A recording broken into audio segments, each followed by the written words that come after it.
Okay, we're just gonna start and go with it. I don't see the comments, but I'll try to come back to it. Okay, so here we are, Freeze Ray Basics, my top 10-ish. I added some when I did the presentation for taking better photos of your family.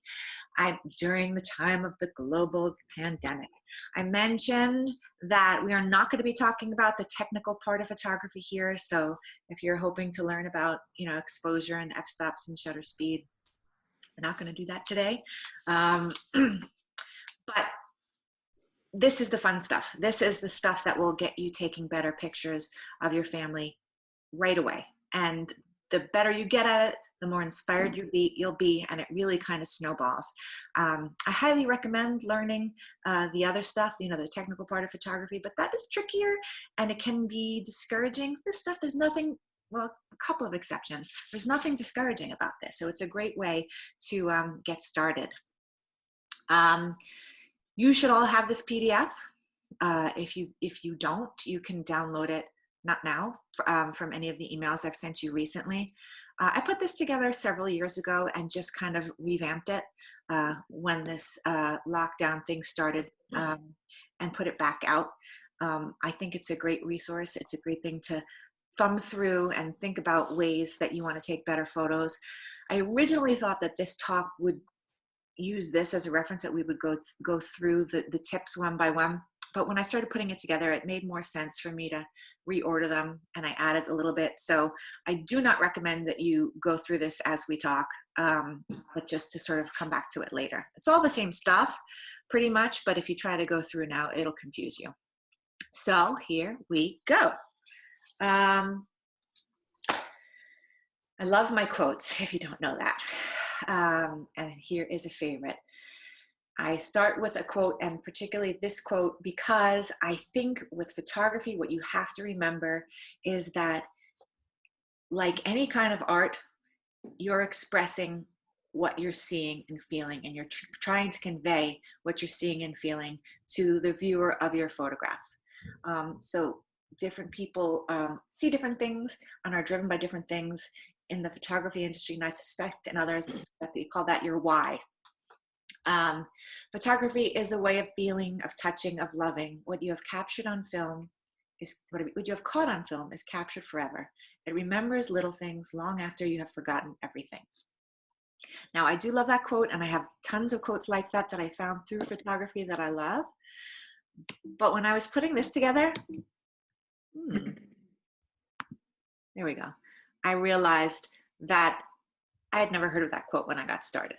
And so I thought it would be fun to just talk about how I actually got started thinking about photography and becoming obsessed with photography. I was a child of the 70s, and if you're a child of the 70s, you watch a lot of 60s reruns. If this doesn't look familiar to you, it's the Stevens family from Bewitched. Samantha on the right was a witch who married a mortal, and she could wiggle her nose and make magic happen. When I've always liked taking pictures, and I always have taken pictures, but I never actually knew how to use a real camera. So it was, Canon PowerShot or a series of disposable cameras. But I was really, really driven to freeze moments. And when I was a young mother, home on various maternity leaves with toddlers and babies, I found myself thinking about Samantha Stevens. We'd be all piled up in the bed, and I would see a moment with my own eyes that I was excited about and wanted to freeze, and I would pretend I was her, and I would wiggle my nose, and there would be a camera in the middle of my forehead, and I would freeze the moment. I'd go click. Having trouble with my slides. I can't. Oh, there we go.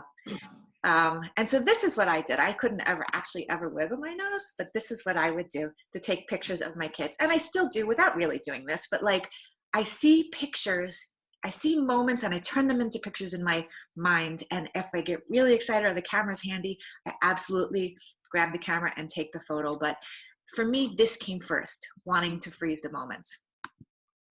The other tiny little quote that means a lot to me that has nothing to do with a famous photographer comes from the same period of time. if you have little kids or have had little kids, you know that that witching hour is horrifying.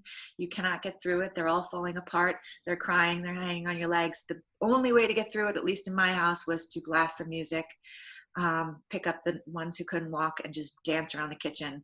And one of the playlists during that time that I was on repeat for me was this 90s Pat McGuire, "You're So Beautiful." And the one line that always got me sort of choked up was, "Wherever time may take you in your life, remember this was beautiful."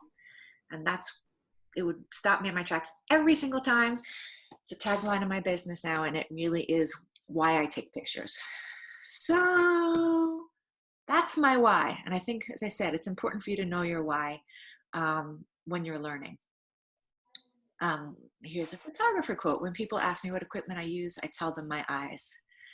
Doesn't matter what camera you use. Many of you are going to be using iPhones. Maybe you have other cameras, but the point of this is that you're learning how you're training your eyes, you're learning your vision, and hopefully improving what comes out. Because the goal, if all you care about is the memory, then what do you care what the picture looks like? Well, the answer is that you want the picture to bring back to you or to your kids or to anyone else who's looking at it what the picture looks and feels like to you, the emotion that you're experiencing, the story that you're experiencing when you're looking at that moment.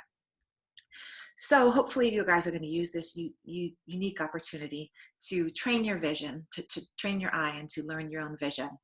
A word about being obsessed. Like anything that's worth learning, photography, even this more technical part, takes a lot of practice. It's a good time to become obsessed about something like this because when you become obsessed, practice is all you want to do. You guys are all home with kids and grandkids, Denise, I know. Yes. So let yourself be obsessed, especially if they're little, they don't care, and keep practicing. And I do teach, as I said, the photography classes, and I'll tell you more about that later. So we're going to talk about pictures now, and we're going to start with this one. Just to show you, I told you what my why is, the kinds of things that I wanted to remember. Here's a picture years later than the kitchen dancing and the, laying in the bed with toddlers. I knew that the way my kids, particularly this little guy, would run to the door when my husband got home from work every day was something that I always wanted to remember. So for a couple of nights in a row, I'm pointing at the screen, I had my camera on that table you see in the foreground on the bottom left, and every night when he came home, I would just try to capture it. And by this time, I knew that there was a particular way that I wanted to capture it. And not just a memory from me, I wanted it to be a beautiful picture. So I used many of the things that we're going to be talking about today to make it what I thought would be something that communicated what I was feeling and seeing and wanted to remember to anybody. So we're going to talk about the elements of a good photograph. There's 3, and they're not shutter speed, ISO, and aperture. They are light, composition, and moment. Here's a good example. I used light in this image to bring my viewer's eye directly to what I saw was important, which was, the greeting, the hug, him bending down with his coat and his bag, and my little guy Paul reaching up and giving him the hug that he's been waiting for all day. The light is, because it's in that, it's artificial light. So the point is, it doesn't have to be, beautiful backlit sunshine, but because of the way it is shining on him, and he's sort of isolated in between those 2 door frames, it does isolate the subject. Composition. We're going to learn about the rule of thirds, which this picture does take advantage of.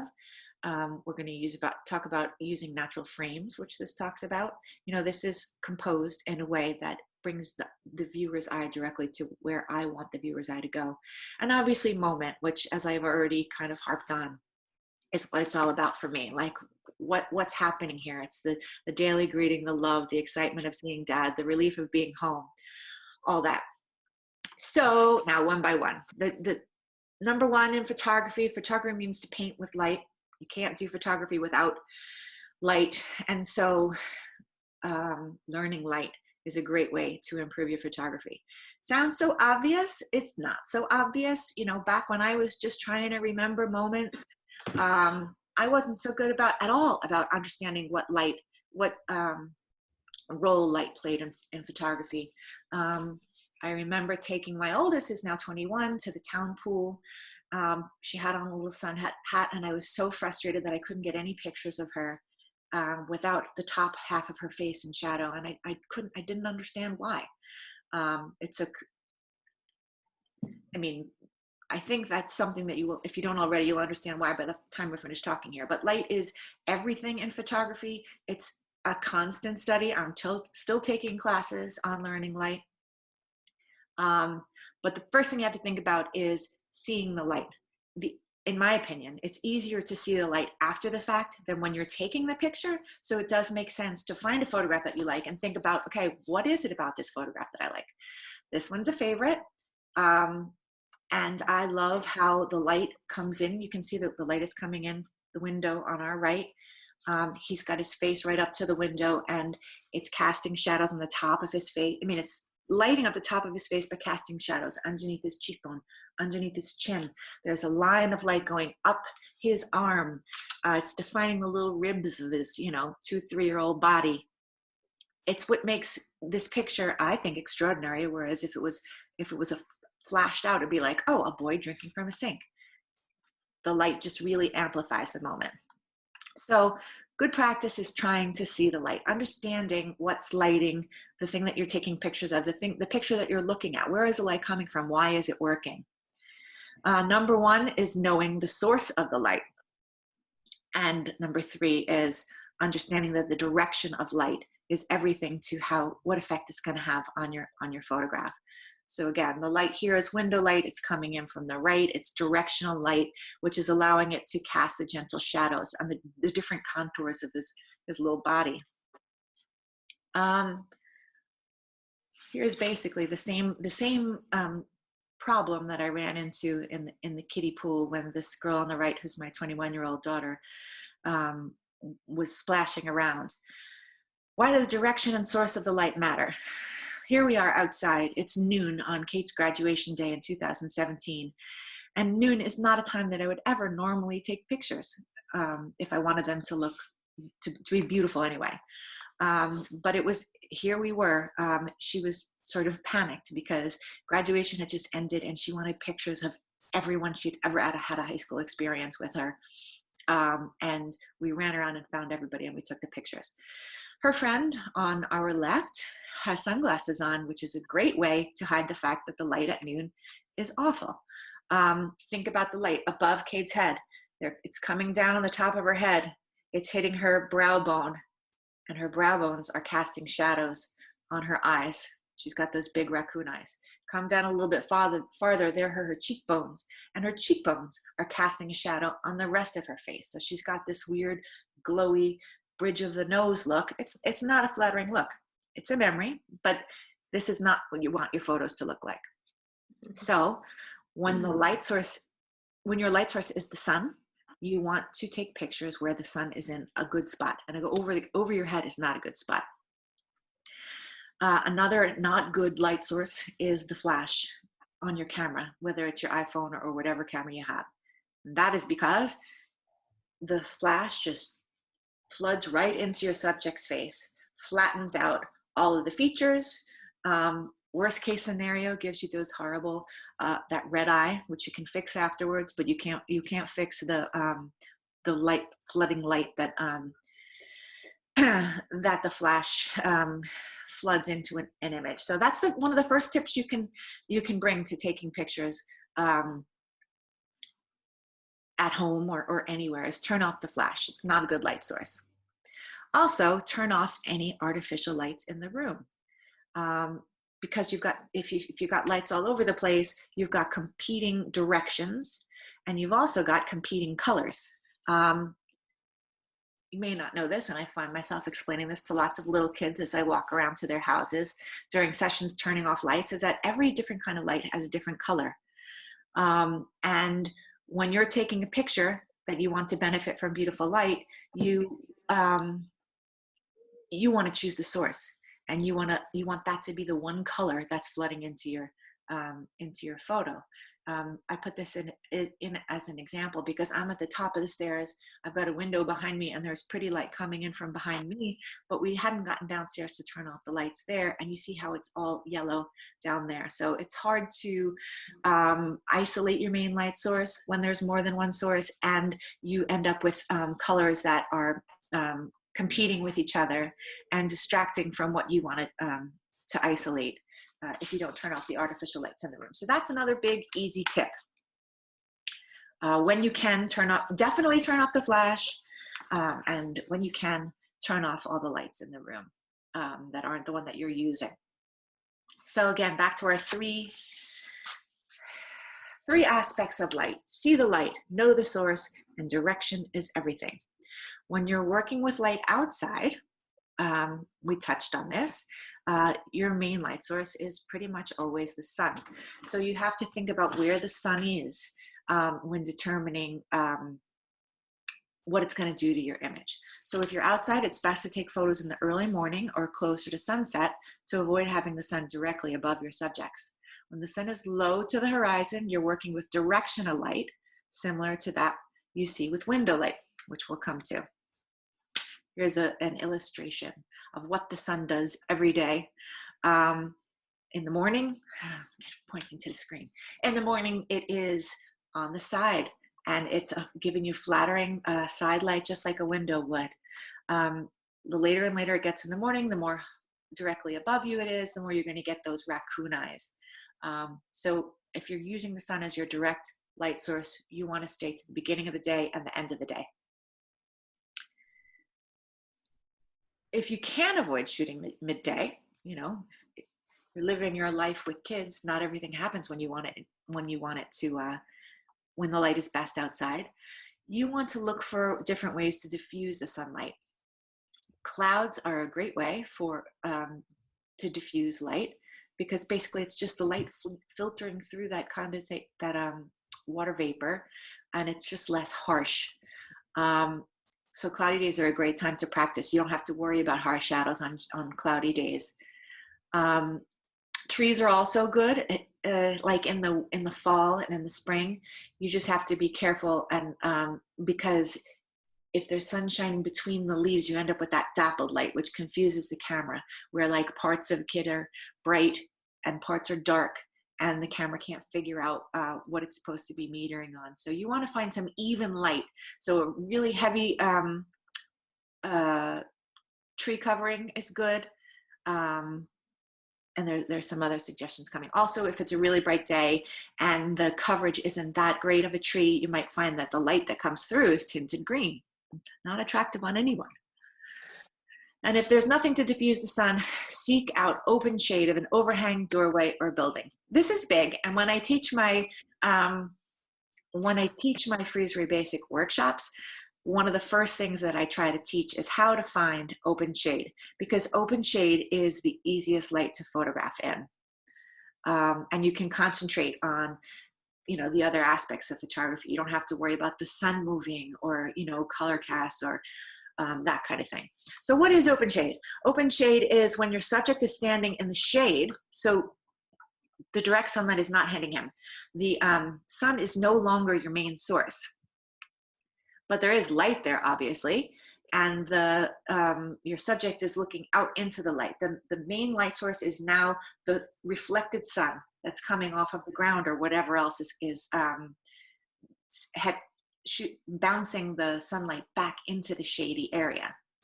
So like next to a big building or under an archway, it's easy light, it's even light, and you can focus on all the other different things. You see how there's no dramatic shadowing on their faces. They're all just kind of sitting there. That's a big, that's one of those big castles at Glen Island Park.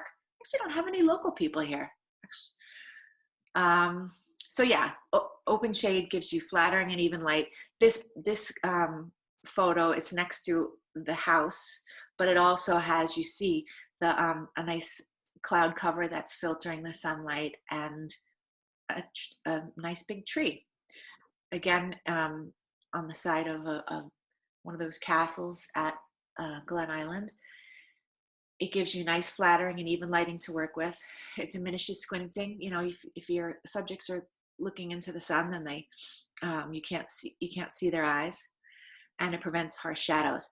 This is actually my favorite kind of outdoor light. It's not exactly open shade, because open shade means that there's nothing actually above you. Your subjects are sitting in the shade of something big so that it's reflected light you're getting, not direct, but there's nothing over you. This is underneath a big archway in Central Park. So we're back just far enough that the light coming in is on the right side of his face, but the darkness of the archway is allowing a shadow on the near side of his face. That kind of overhang or doorway or archway is a great way to sort of sculpt the light and allow you to make it very directional. You know, very obvious here, it's not coming from above his head, it's coming from the side. Backlighting is a lot of people's favorite. Backlighting gets a little bit tricky, but I'm going to tell you what it is. If you don't have anything filtering the sun, there's going to be times when you can't find shade. Backlighting is a great option. What you're doing is you're putting you're facing the sun, but your subject has its back to the sun. It employs the concept of shooting in full shade, because when the sun or whatever other main light source shines from behind, the back of your subject completely shades the front. So you get the beautiful halos. I also want to show you in this picture how you figure out where the light is coming from outside as you look down at the shadows on the ground. If you're backlighting your subjects, then their shadows and the shadows of whatever trees are going to be pointing right at you. The sun is behind them and behind those trees, and you get that, I think I have a better example, but you get that halo around their hair. Like there's one, yeah. Their faces are in shade because the sun is behind them. Now this gets a little bit tricky when you're dealing with an iPhone or any kind of automatic camera, because you might find when you take these kinds of photos, your subject's faces, which is of course what you care about, ends up being dark because the light's coming from behind.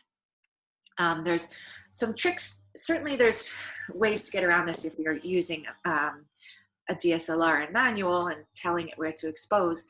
But even on an iPhone, if you try tapping on your subject's face, that will help tell the camera that yes, that's the part of the image that I want you to light properly, and that will help. There's also the little sun next to, when you do that, next to the box, that you can sort of push up, which will brighten the image. And you'll also looking for ways to bounce that light back up onto the subject's faces. Those are all a little bit more advanced, but I do want to mention, people love backlight. You go out there and you say, oh, look at the beautiful sun behind them, and you pick up your iPhone and try to take a picture, and the iPhone is confused. You know, there's a reason that people still do take pictures with DSLRs, and that's one of those reasons. That's definitely considered tricky light. So that's outdoor light. Indoor light, which great thing to learn when you're quarantined in March. Well, now it's April, it's going to get nicer. I like, if you know my work, you know, I much prefer working inside because I think that's when the real stuff happens. You're not chasing a kid around as much as you're following what they're doing. You're noticing what they're doing without you telling them to do anything. And getting to know the light in your own home is a great way to take your photos to the next level. So inside, it's easy to know where your light is coming from, especially if you remember to turn off the flash and turn off artificial lights. You know it's the natural light. What window are we looking at? That's your main light source, and you can control the direction that way. Window light is my favorite. It's important to know that what I just talked about in regards to outdoor light also is relevant to window light, right? So if the sun is right outside this window and it's blaring directly into the in the window onto your subject, that's still going to be harsh light. It's going to make her squint. It's going to create harsh shadows. So that's just something to keep in mind, to just move around your house and see what kind of light is coming in at different times of the day. A nice northern window generally has beautiful indirect light coming in. Another thing to think about is that the larger your light source, the softer the light is going to be. So if you've got a great big window and you have your subject a little bit farther from it, you're going to see the nice, you see how it feathers around her belly and on her face. It's a nice gentle light source, and it falls off very gently. Again, there's all kinds of like scientific rules of inverse proportions and all this, and there's harsh light, and it's just something to play around with. You know exactly where the light is coming from. You can see what it's doing on your subject, and if you think about how the light changes on that through that window throughout the day, you'll get to know that light and be able to make beautiful photos. This is a little bit harsher light, and she's closer to the window, so you can see how it falls off a little more dramatically. And it falls into shadow towards the right side of the image, and sort of makes it more of like an intimate feeling. With indoor light, well, with indoor and outdoor light, but this is really fun, I think, to practice near a window with anybody.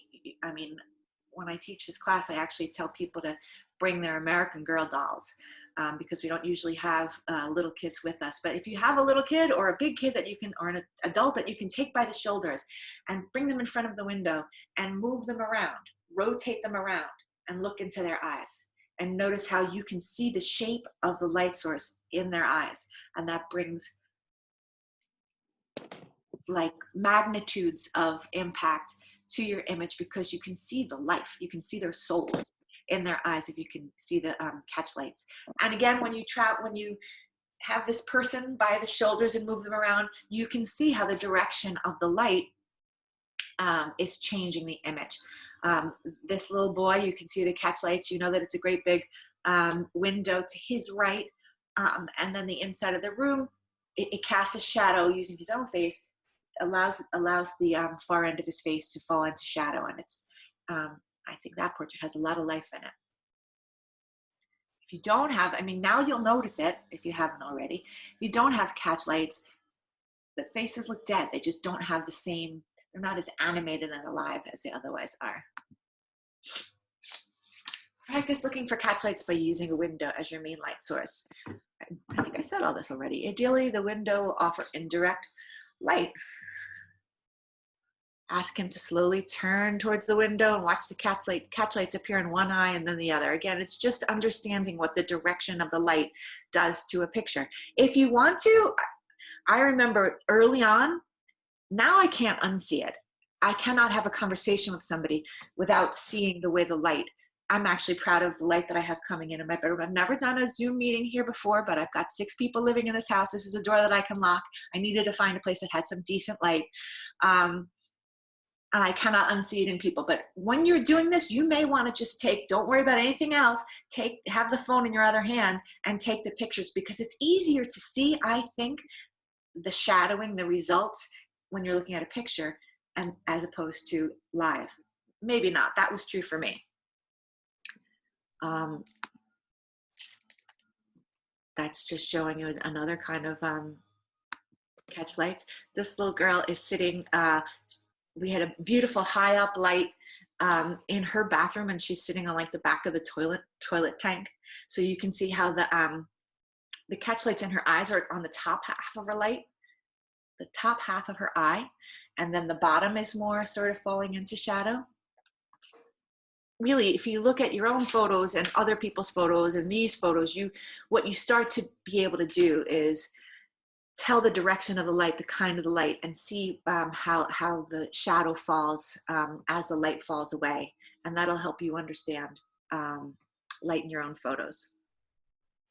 Here's one where it's, the main source is still the window behind him, but the light is sort of wrapping around him and landing on baby's face.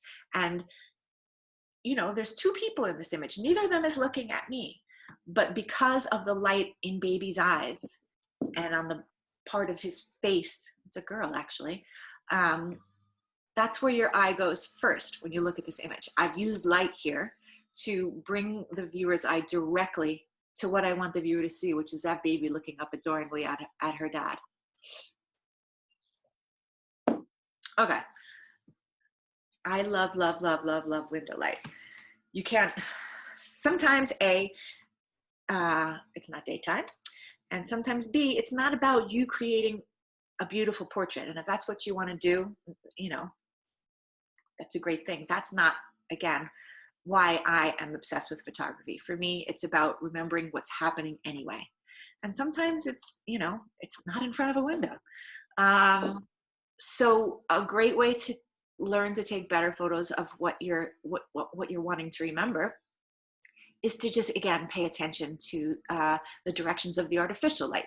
Now, if you want to take a picture of a kid with a light over his head, it's going to be just as unflattering as if you took it of him outside at noon. The light's going to shine down over his head, cast shadows on his face. But there are a lot of artificial light sources that that can be flattering and can tell a story. Try using the light of the iPad or street lights or car headlights. That's something I haven't really done, but I've seen some amazing photos of, you know, kids playing at night, you know, just with the lights of the car on. It's a fun thing to play with. That's the other thing I love about photography, is that there's never, ever, ever a lack of things to learn and things to try. Here's my little guy with the light of the computer on his face.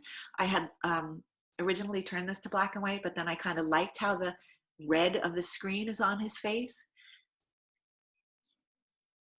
Here's an example of beautiful window light. I take a lot of pictures in that spot, but he is looking at the iPad. So his face is not being lit by that window behind him. It's being lit by the light below him. Just an interesting way of using light, and understanding that that my main light source in this picture is not that window. Assuming I want my viewer to look at Paul's face, which I do, it's being lit by the iPad. And in this case, I did turn it to black and white because whatever color was on the iPad was distracting from what I felt was the idea of the photo. There's my niece standing over a light, looking at pictures of her. You know, that's my ancestry wall. Her great grandparents and great grandparents and great great grandparents, and the way that the light is shining up on her face, I think, really isolates her and what she might be thinking about, and surrounded by her ancestors. Just creative ways of telling the same story. Out at night in the city, there's tons of lights, but look at that great big light source in the sausage truck. I said, go stand over there, show me the caricature that we just got for you. Just being creative. Okay, that is light. There's three: light, composition, and moment. If I can, maybe I just have to unshare the screen. But does anybody have any questions about this before we move on to the next thing? Questions, comments?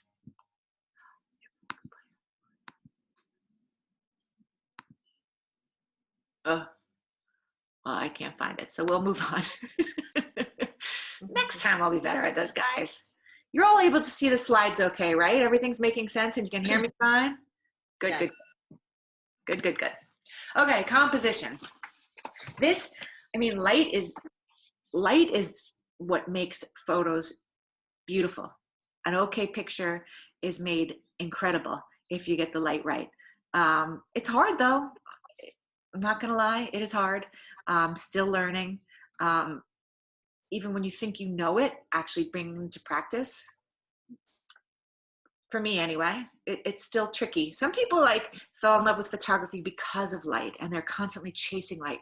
That's not me. I came to it from stories, so I'm still learning light. I guess I'm still learning all of it, but anyway, my point is that composition, I think, is much more attainable if you haven't thought about it before,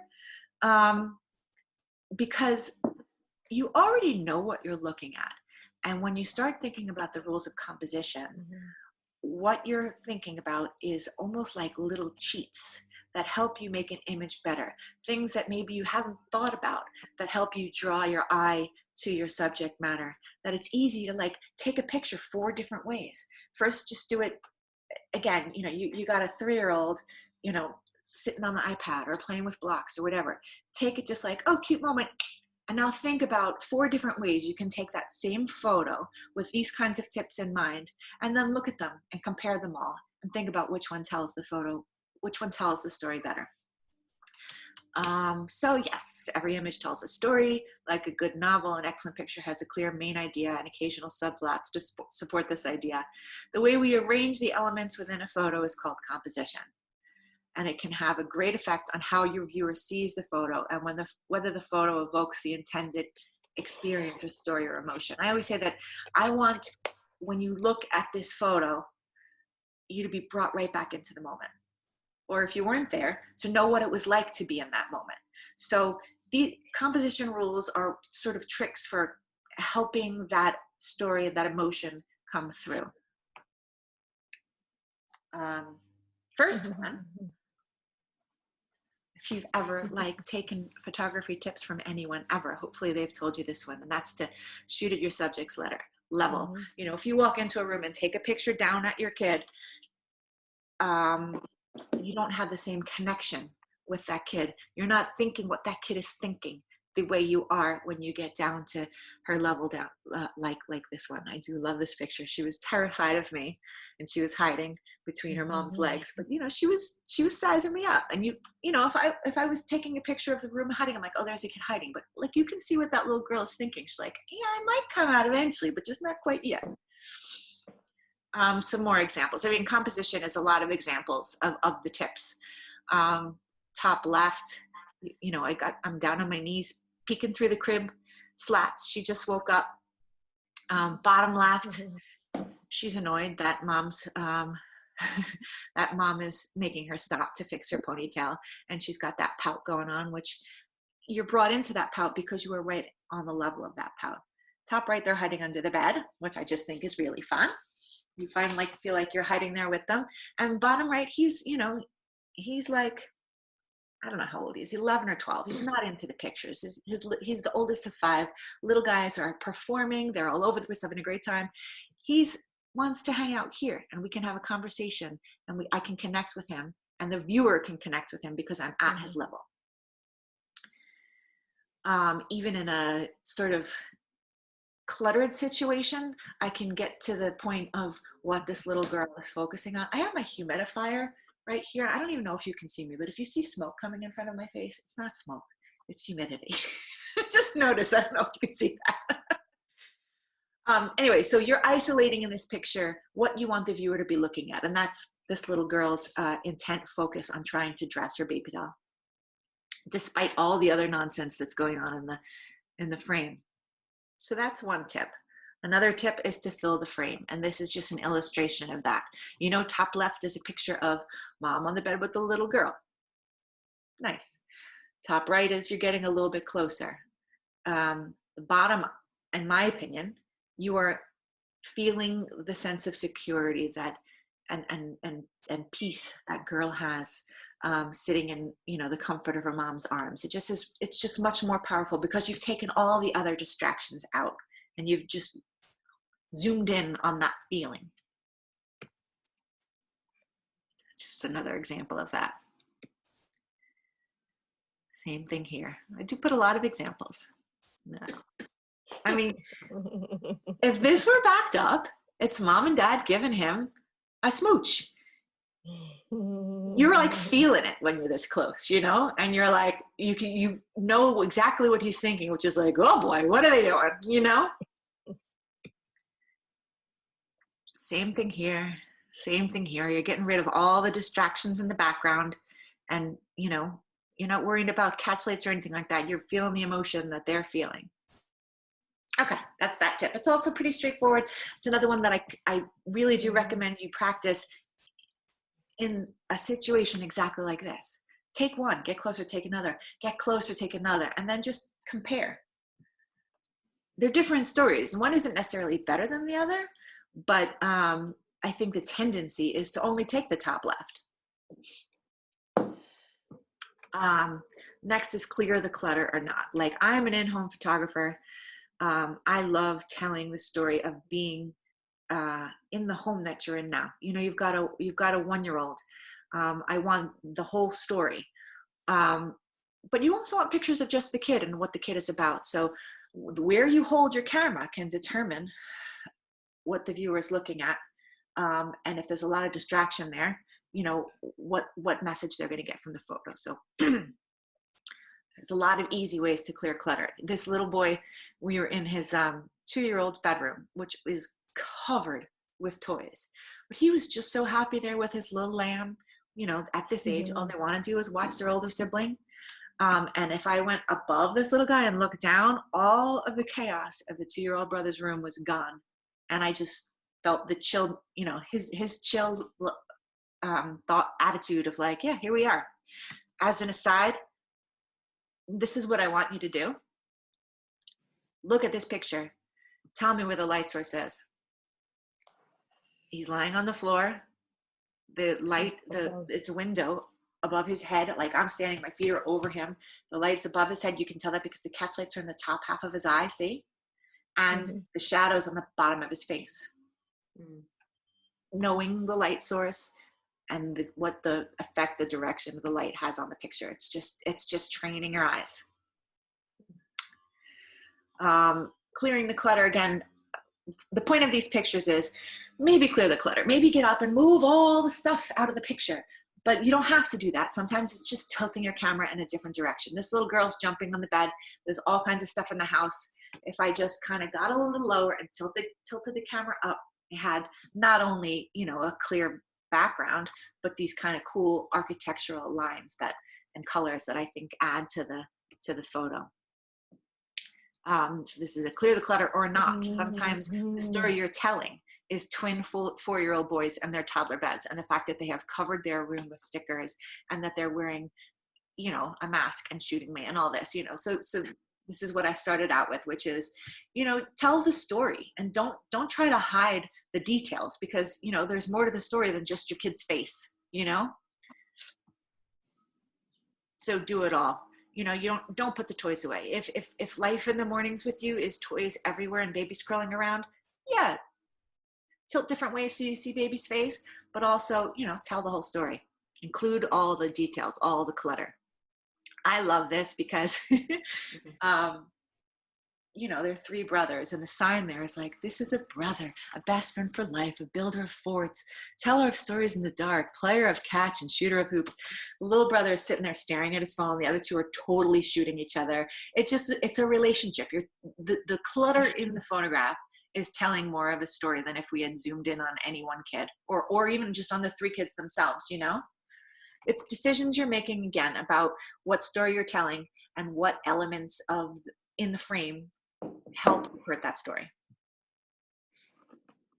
And I touched on this in the context of framing it differently, deciding what you're going to include. Varying perspectives is a great way to either tell a complete story. So you've got 10 photos of the same scene and you're experiencing all the different nuances of that scene. Or if there's one particular thing that you want to hone in on, knowing what kind of angles and perspectives will hone in on that thing. So here we go, mom and 3 boys playing with a puzzle. First, the most obvious one, you take one at eye level, but then the older boy, he's really intent on the puzzle. He's a real thinker. So I zoom in and get him holding the puzzle and thinking hard, holding the puzzle piece and thinking on what he's gonna do. Angling overhead, taking it from the side, from behind, he snuck away to get a snack, illustrates the point. And then from far away, like the nice thing about coming really far away, especially if you're from another room, is that it makes it that much more candid.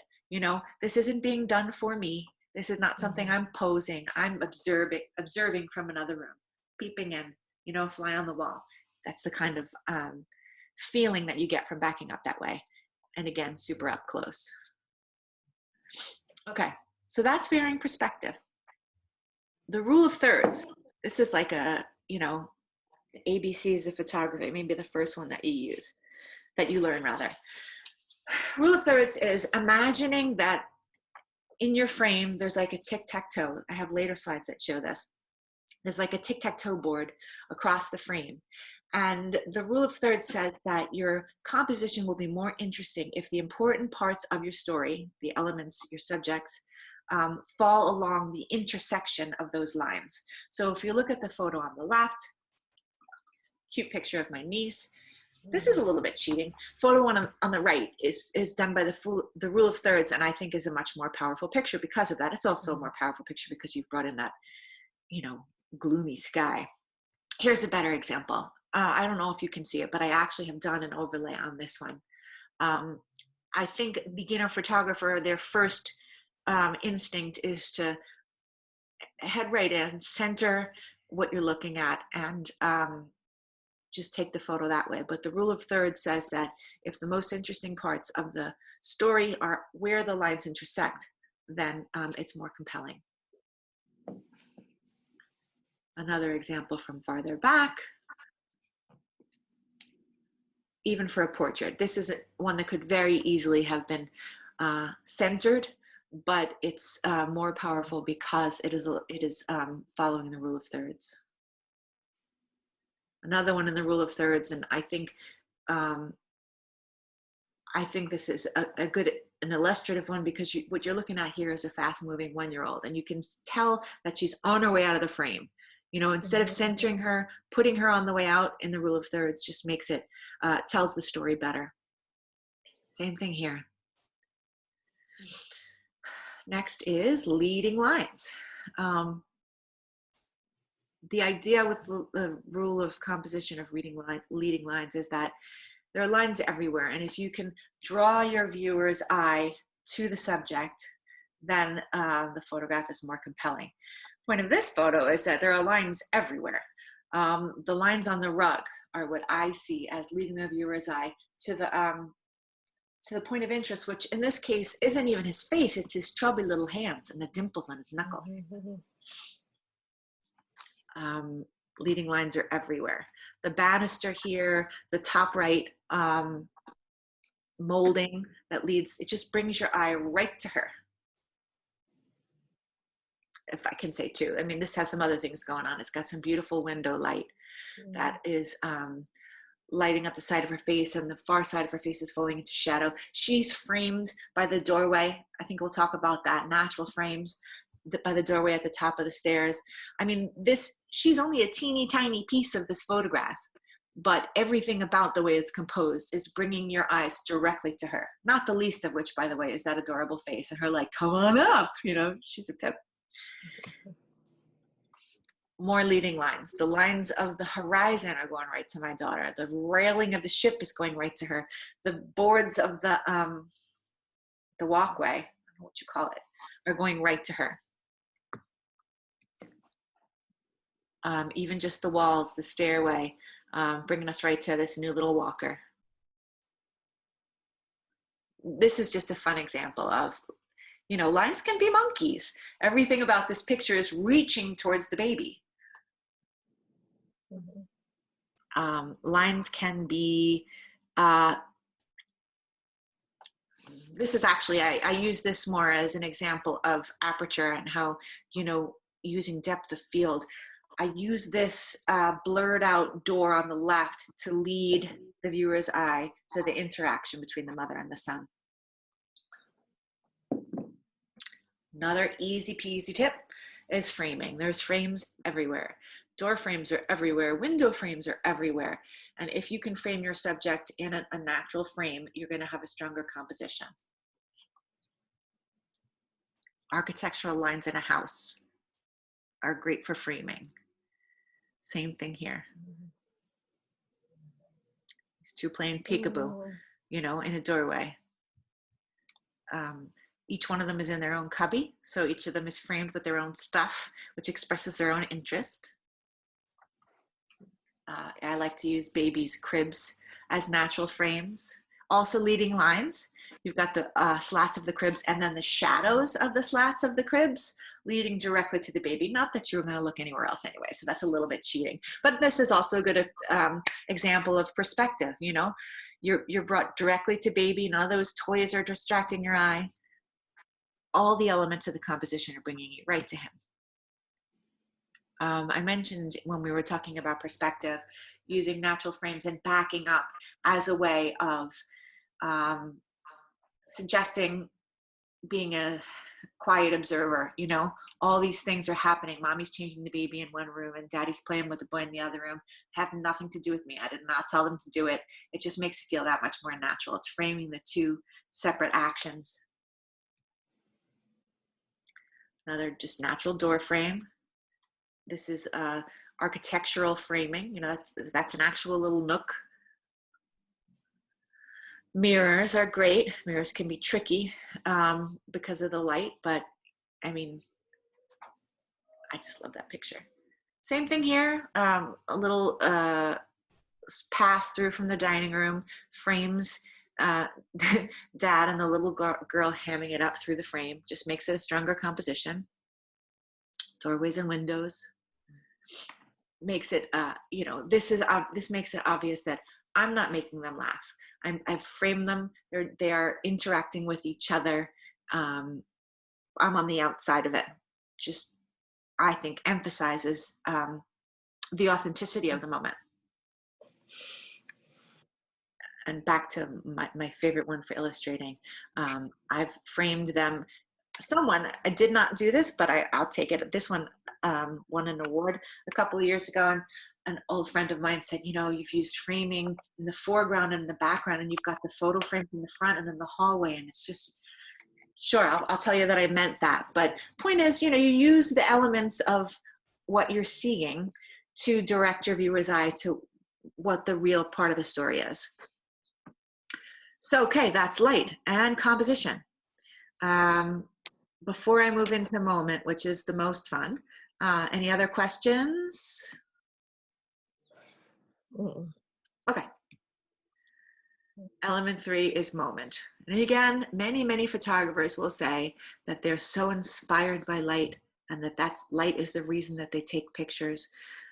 I like light and I am inspired by light, but to me it's 100% moment. I'm moment driven. I've been taking pictures of what I consider beautiful moments long before I knew what the heck I was doing. I've got books and books and books and books of bad photos to prove it. Some of them were okay, almost by mistake, but if you understand both how to get the right moments, how to recognize the right moments, and how to put them in the right context with light and composition, they have the staying power of being able to elicit that that emotion or tell that story independent of the memories that you have of the moment. That's the idea anyway. So first thing is never say cheese. For my own kids and for other people's kids, you pick up a camera, they go, cheese. I mean, you got to take one because that's, you know, that's what they do. But that's the fake, that's the grimace, that's the whatever smile that they think they're supposed to make, and it's usually terrible. I usually just say, no, that's my only rule. You're not allowed to say that, which makes them laugh. And then you get the real smile, which is my next point, make them laugh. Adults, babies, everything in between, the best way to get a natural smile is to actually make them smile. And the easiest way, I think, to make them smile is to make them laugh. This is, I guess, a little bit different. I mean, depending on where you're coming from. I mean, for me, someone coming from outside, I'm not in their family when I'm taking pictures of my families. Everyone's feeling a little bit nervous and silly anyway, so it's very easy to make people laugh. If they're your kids, you know how to make your kids laugh. You know what they're into. You know what they would see as outrageous for you to do. And if you can get them to laugh, you're going to get the most natural smiles. You don't care about their eyes being open. You don't. I promise you, this is what's real. Same thing about your eyes being closed. It makes it that much more real. If you're done making them laugh or you're not having success making them laugh, all you got to do is tell one of your subjects to make the other one laugh. And then they'll both be laughing. And if all else fails, you see a lot of this in my work, someone just has to tickle somebody else. That's when you get the real good stuff. With the tickling. So that's that. You want pictures of people smiling and laughing because those are happy pictures. But again, if you're sort of moment driven and it's not just the happy moments that you want to remember. So I always tell people, consider stealth over engagement. When you first start taking pictures, when you pick that camera up to your face and someone's doing something else, they will look up and smile. As you continue to take pictures, they will forget to do that. They will get used to you doing that. They will know that you don't really want them to do that. So they'll stop doing that. In the short term, they'll look up and smile and go ahead and take the picture, make them happy, but then let them get back to what they're doing. Just be patient. Just wait. Nobody, baby, kid, adult, has the attention span to sit there and smile at you the whole time, especially if you're not, if you've put the camera down, if you've taken the camera away from your face and indicated like, okay, do what you're doing. They'll go back to what they're doing. You'll be able to capture them very much in the moment. That's a good story, right? I mean, driving from the airport, I want you to all notice that my daughter is in the third row there, completely passed out as well. That is one of my favorite travel pictures I've ever taken. And that's with an iPhone. Again, the moment has nothing to do with them smiling. Compositionally, the way I angled my camera, I included the entire sunroof, which helps the lines draw down to the kids and gives context, just all the decisions that you're making when you're trying to make it more powerful. Stealth over engagement. He happened to be doing homework in beautiful light and with no shirt on, which, par for the course. And, for me, part of the story, the kid is never wearing a shirt. So went in and got that. The expressions, him and his friend doing homework.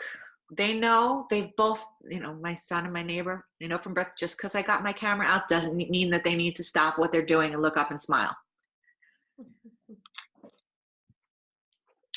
Again, it's something I like to do a lot, is back out of a room. And, mom knew I was there, but little daughter doesn't necessarily, she's not performing for me. She's feeding mom. And the dog is just happy that they're all together. Dogs are benefiting from this quarantine more than anybody else, right? Dogs and babies, they don't know why, but they love it. Stealth over engagement.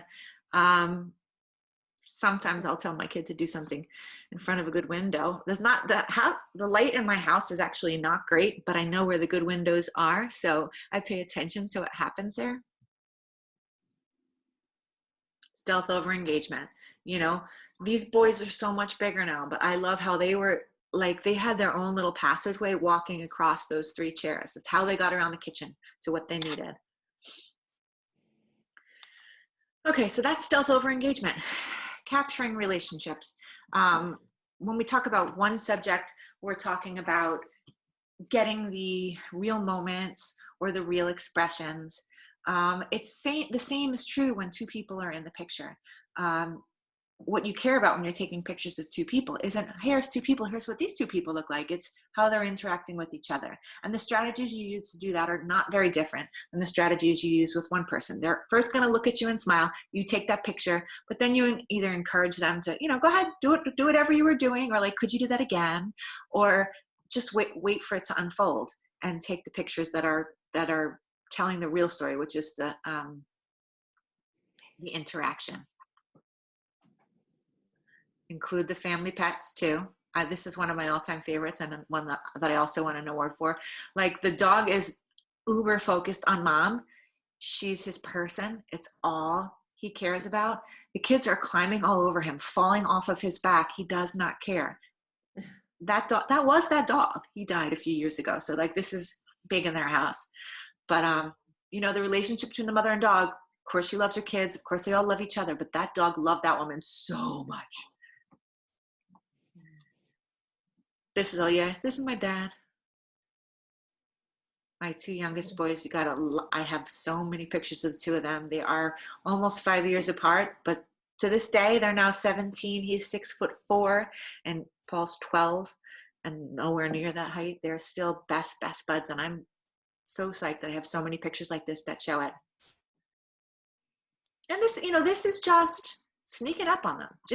I mean, took my camera to the beach, but most of the pictures I have of them are like, oh my God, look at that, grabbing my camera and getting it.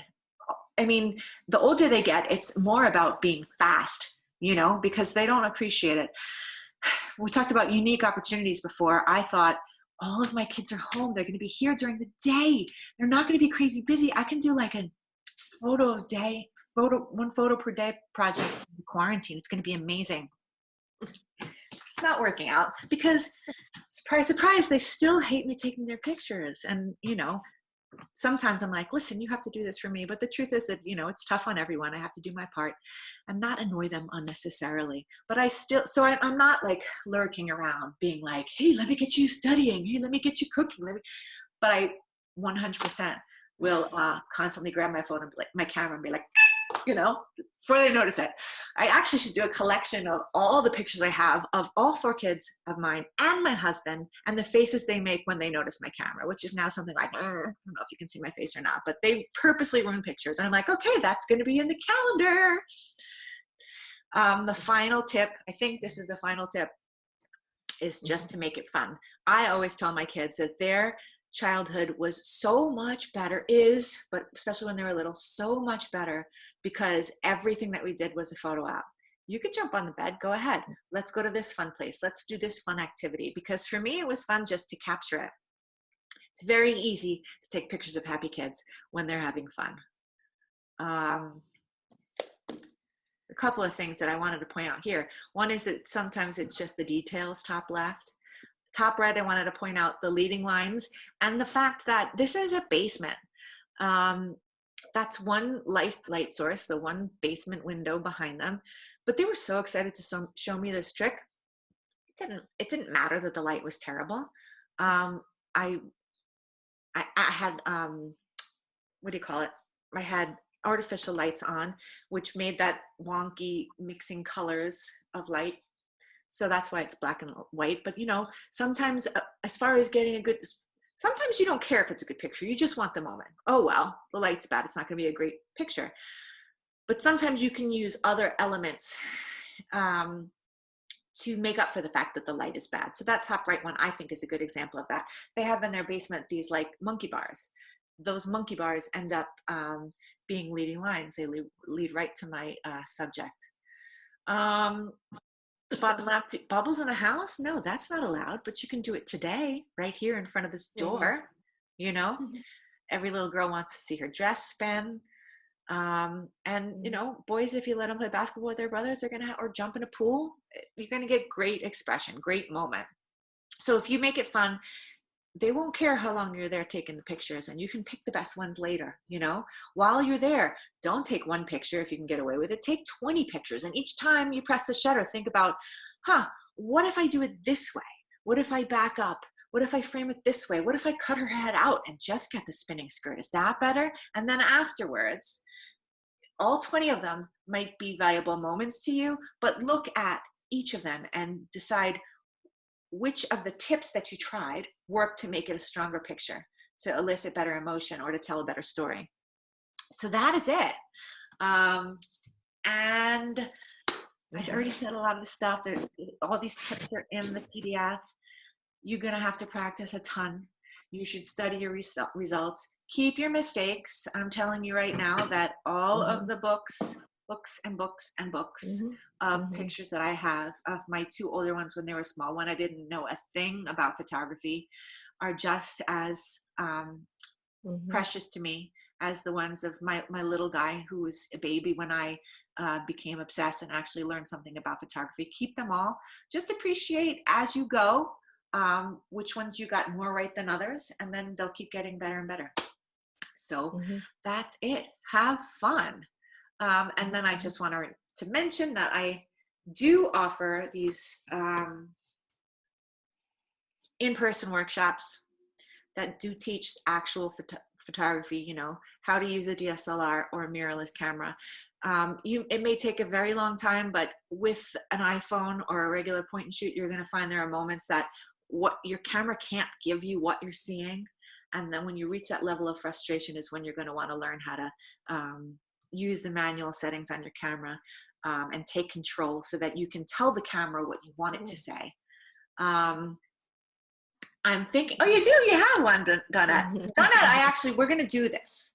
Donette won. I donated to, I forget what, the Junior League? Was it the Junior League? Huguenot. Huguenot. Yes, I donated a slot of my Freezery Basics workshops, and Donette and I are going to do it. We're having a hard time finding the time and place, but I think that especially in this pandemic situation, we're going to bring it online and figure out a way to do it similar to this. Okay. This was kind of an experiment. You guys will have to tell me. I think it went reasonably well. And that'll make it more accessible to people, because what I'll do is I will go through my slides. We're going to have homework in between, like I do in the in-person ones. Lots of Q&A, and then I'll also be able to record them so that you can reference back, or if you can't make a particular time, we'll have it that way. So you guys tell me. I'm going to try to get back to this regular screen. Oh, there it is. If I stop sharing and bring back the participants. All right, while I do that, just tell me if you guys have any questions.